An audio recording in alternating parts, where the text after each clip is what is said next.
केतु और राहु ये दो ऐसे ग्रह हैं जो व्यक्ति के जीवन में अगर कमजोर स्थान पर बैठे हैं कुंडली में तो वो उसे बहुत परेशान करते हैं।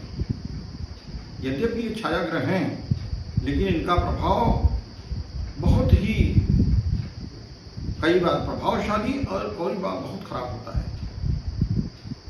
हमने इसके पहले आपको राहु के बारे में टोटलिटी में समग्र रूप से राहु के बारे में पूरी बात बताया था और हमने ये कहा था कि शीघ्र ही हम केतु ग्रह के बारे में आपको पूरे विवरण प्रस्तुत करेंगे।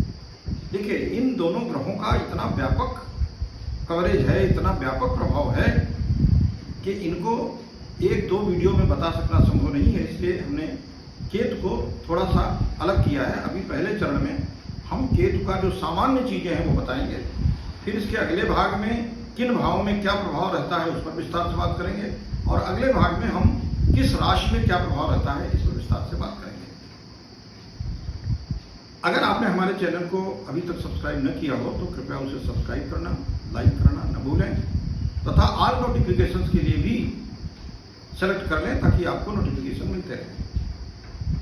केतु को अध्यात्म का, सृजनशीलता का, आत्मज्ञान का, धार्मिक यात्रा का, विदेश यात्रा का, पर्यटन का, वैराग्य का, मोक्ष का, तंत्र का ग्रह कहा जाता है। और कुंडली में इसमें थोड़ा सा भेद है विद्वानों में, लेकिन ज्यादातर लोग इसे वृश्चिक राशि में उच्च का और वृष राशि में नीच का मानते हैं। कुछ विद्वान इसे धनु राशि में उच्च का और मिथुन राशि में नीच का मानते हैं। केतु आप जानते होंगे कि एक स्वरभान नाम का जो राक्षस था, मोहिनी रूप में भगवान विष्णु समुद्र मंथन के बाद प्राप्त अमृत का वितरण कर रहे थे, तो उसमें ये दोनों जाकर लाइन में बैठ गए थे। चंद्रमा और सूर्य के संकेत करने पर भगवान विष्णु ने चक्र सुदर्शन से सिर काट दिया था।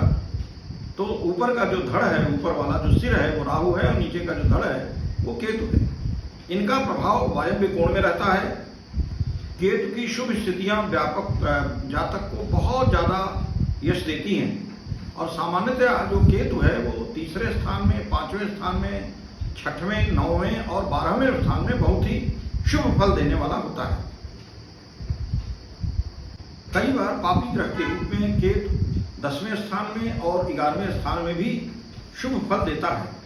इसका अगर ये बली है तो ये राजयोग कारक होता है और अगर ये कमजोर है तो हड्डियों में, नसों में और शरीर के अन्य भागों में ये कष्ट देता है।